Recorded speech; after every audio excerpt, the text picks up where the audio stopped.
મિત્રો, credit card તમારા પર્સમાં છે નથી તો આ વિડીયો તમારા માટે છે. અને ક્રેડિટ કાર્ડ એક લક્ઝરી નહીં પણ એક જરૂરિયાત બની ગઈ છે. ઇન્ડિયામાં 4% લોકો પાસે જ ક્રેડિટ કાર્ડ છે, જ્યારે ડેવલપમેન્ટ કન્ટ્રીમાં 60 થી 70% લોકો પાસે ક્રેડિટ કાર્ડ છે. તો ઇન્ડિયામાં એટલા ઓછા કેમ? એનું કારણ શું કરવા જરૂરી છે ક્રેડિટ કાર્ડ? એ બધી જ માહિતી વાત કરીશું વિડીયોમાં. અને વિડીયો સારો લાગે ને તો લાઈક અને ચેનલને સબસ્ક્રાઇબ જરૂર કરી દેજો.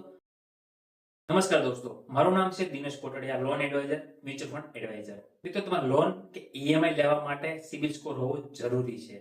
અને સિબિલ સ્કોર બનાવવા માટે ક્રેડિટ કાર્ડ હોય તો તમારો સિબિલ સ્કોર આસાનીથી બને છે.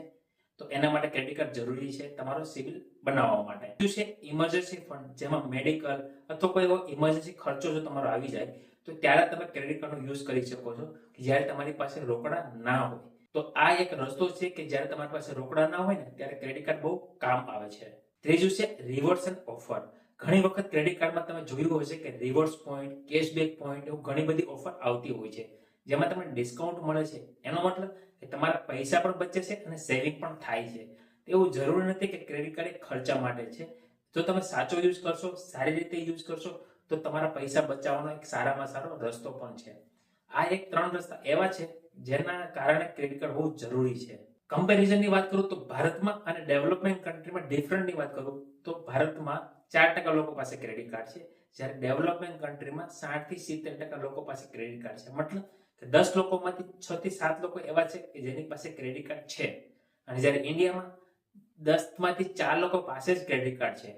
મતલબ કે ઇન્ડિયામાં બહુ ઓછો લોકો પાસે ક્રેડિટ કાર્ડ છે. એનું કારણ છે કે ખબર નથી, અવેરનેસ નથી અને એક્સેસિબિલિટી, મતલબ કે એનો યુઝ કરવા માટે બહુ તકલીફ પડતી હોય છે. તો આ બે કારણો એવા છે કે જેના આધારે ક્રેડિટ કાર્ડનો યુઝ ઓછો થાય છે. ડેવલપમેન્ટ કન્ટ્રીની વાત કરું ને તો એ નાના મોટા કોઈ પણ ખર્ચા હોય ને તો એ ક્રેડિટ કાર્ડ યુઝ કરે છે, કેમ કે ક્રેડિટ કાર્ડથી એની સેવિંગ થાય છે અને ફાઇનાન્શિયલ ખર્ચાની એની હેબિટ પડે છે. ભારતમાં શું કરે છે? ડેબિટ કાર્ડ યુપીઆઈ થી પેમેન્ટ કરી દે છે અથવા રોકડા આપી દે છે, જેના કારણે ક્રેડિટ કાર્ડ ઓછો યુઝ કરે છે. તો ડેવલપમેન્ટ કન્ટ્રી લોકો જે છે ને એ લોકો ક્રેડિટ કાર્ડનો કેશના અલ્ટરનેટિવમાં યુઝ કરે છે. મતલબ કે રોકડા યુઝ ના કરે તેની જગ્યાએ ક્રેડિટ કાર્ડ વધારે પ્રિફર કરે છે, કે જેનાથી તેને વધારે ફાયદો પણ થાય, જેમ કે રિવોર્ડ્સ પોઈન્ટ મળતા હોય, કોઈ બેનિફિટ્સ મળતો હોય અને એનો ક્રેડિટ સ્કોર સારો બને, રીપેમેન્ટ હિસ્ટ્રી સારી બને.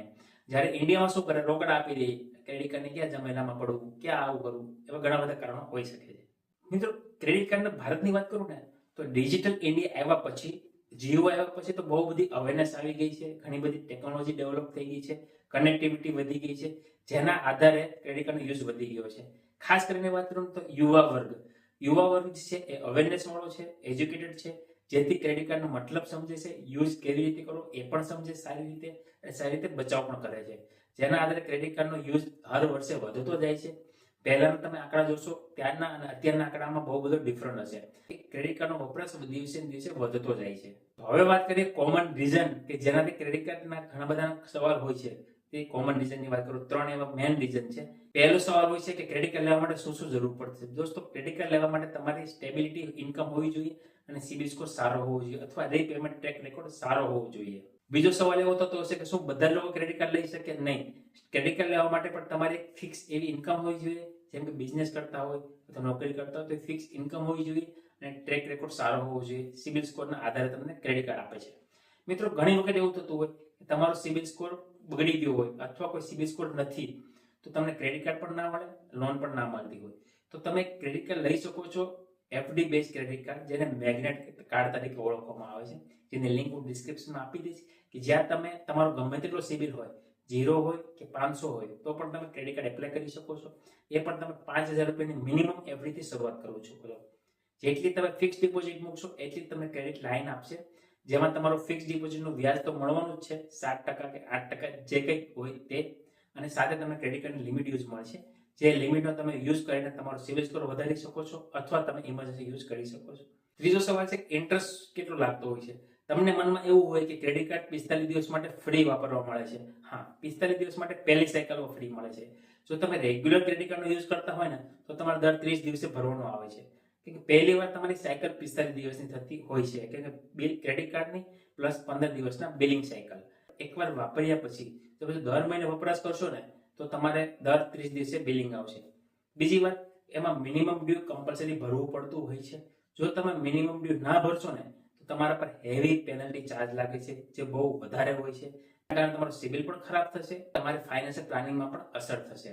તો જેમ બને તેમ ક્રેડિટ કાર્ડનું પૂરેપૂરું બિલ ભરવાનો આગ્રહ રાખો, ત્યારબાદ તમે ફરી પાછો વપરાશ કરી શકો છો. હવે વાત કરીએ ક્રેડિટ કાર્ડ એપ્લાય કરવું તો શું કરવું. ઘણા લોકોનો સિબિલ સ્કોર સારો હોય, નોકરી કરતા હોય, ધંધો હોય, અથવા કોઈની પાસે ક્રેડિટ કાર્ડ છે, તો જો એને ક્રેડિટ કાર્ડ એપ્લાય કરવું હોય ને તો એની પણ લિંક ડિસ્ક્રિપ્શનમાં આપી દઈશ.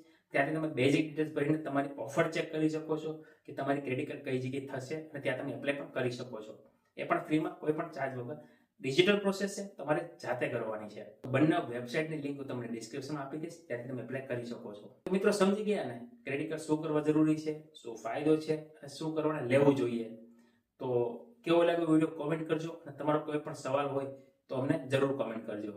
તો મળીએ નવા વિડીયોમાં નવા ટોપિક સાથે. ત્યાં સુધી ધન્યવાદ. જય હિન્દ, જય ભારત.